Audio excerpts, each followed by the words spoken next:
샬롬 할렐루야. 히브리어 단어 묵상 13번째.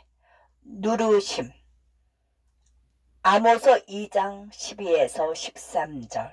그러나 너희가 나실 사람으로 포도주를 마시게 하며 또 애언자에게 명령하여 애언하지 말라 하였느니라.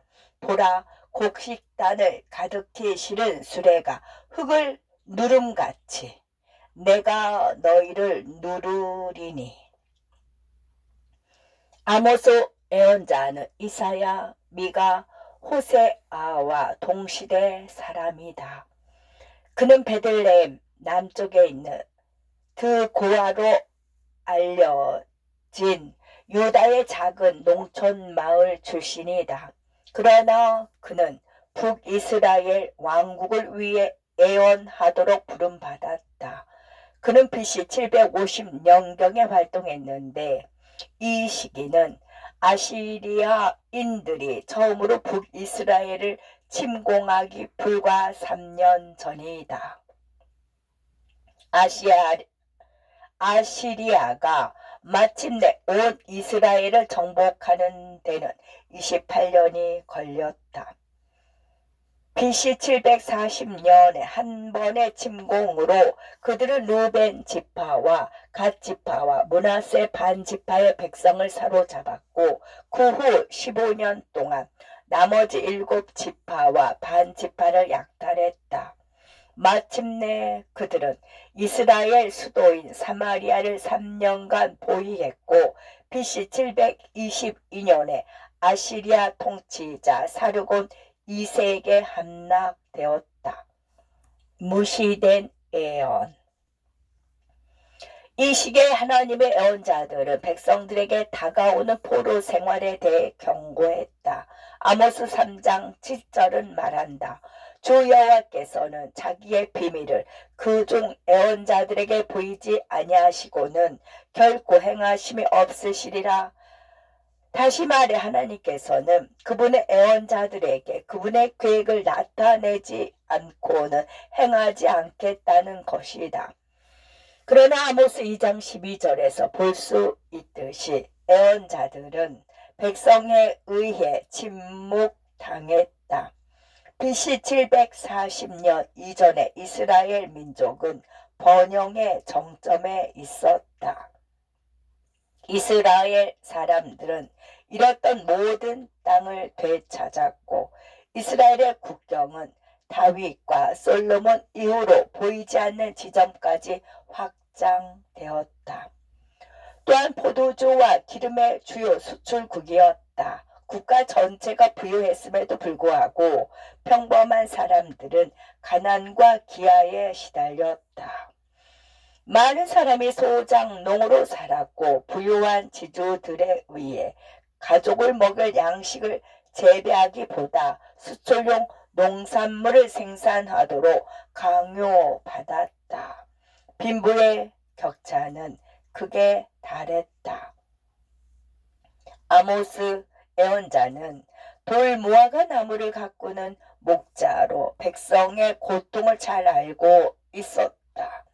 하나님께서 그에게 환상을 주셨고 그는 부자와 권세 있는 자들에게 다가올 천재지변과 외세의 정복에 대한 하나님의 말씀을 전했다. 아모스는 2년 후에 일어날 지진에 대한 환상을 보았다. 그 예언의 성취는 그에게 상당한 신뢰를 주었고 그의 메시지를 전하는 제자들도 생겼다. 불행하게도 그 메시지는 사람들 귀에 들려지지 않았다. 아시리아가 내부 갈등으로 후퇴하고 이스라엘이 최대의 경제 호황을 누리던 시기에 선포된 파멸의 메시지였기 때문이다. 소수의 사람만 예언자들의 메시지를 믿었다. 이 사람들은 이사야 5장 1절에서 7절에 언급된 것처럼 하나님께서 노래를 주신 남은 자가 되었다. 예언자들은 회개의 메시지를 충실히 전했다. 아모스의 메시지는 세 가지였다. 첫 번째 메시지는 부유한 상인들뿐만 아니라 가난한 사람들의 희생으로 더 부유해진 종교 지도자들의 보호와 번영에 반대하는 것이었다. 두 번째 메시지는 옳은 일을 하는 사람들, 즉 죄 없는 사람들을 도우려는 사람들, 가난한 사람들을 도우려는 사람들, 도움을 받지 않으면 살 수 없는 사람들에 대한 정의가 부족하다는 것이었다. 이 의로운 사람들은 부자와 권력자들에게 위협이 되었기 때문에 감옥에 갇히고 고문을 당하고 매를 맞았다.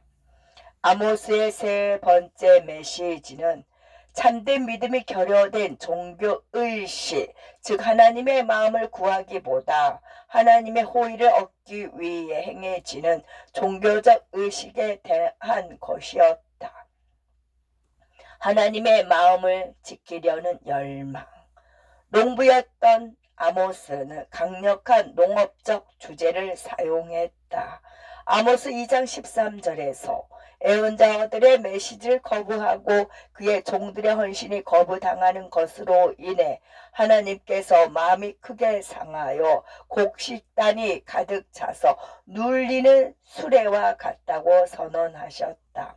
곡식 단어로 번역된 히브리어 단어는 AMAR이고 이중 의미가 있다.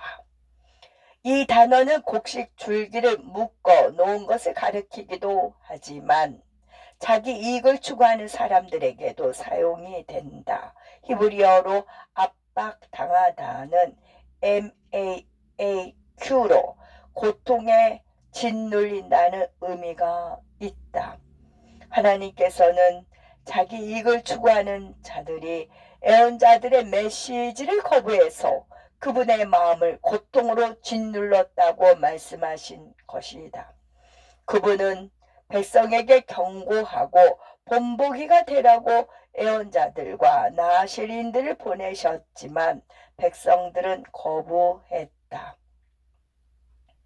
오늘날 자신의 애언자로 부름받았다고 여기고 아모스와 유사한 메시지를 전하는 사람들이 많이 있다. 나는 한 민족에게 회개를 촉구하는 어떤 메시지도 반대하지 않으며 그러한 메시지를 참으로 지지할 것이다. 그러나 현대의 애언자들이 자신의 부름과 관련하여 진지하게 고려해야 할 아모스의 한 가지 특성을 말하고 싶다.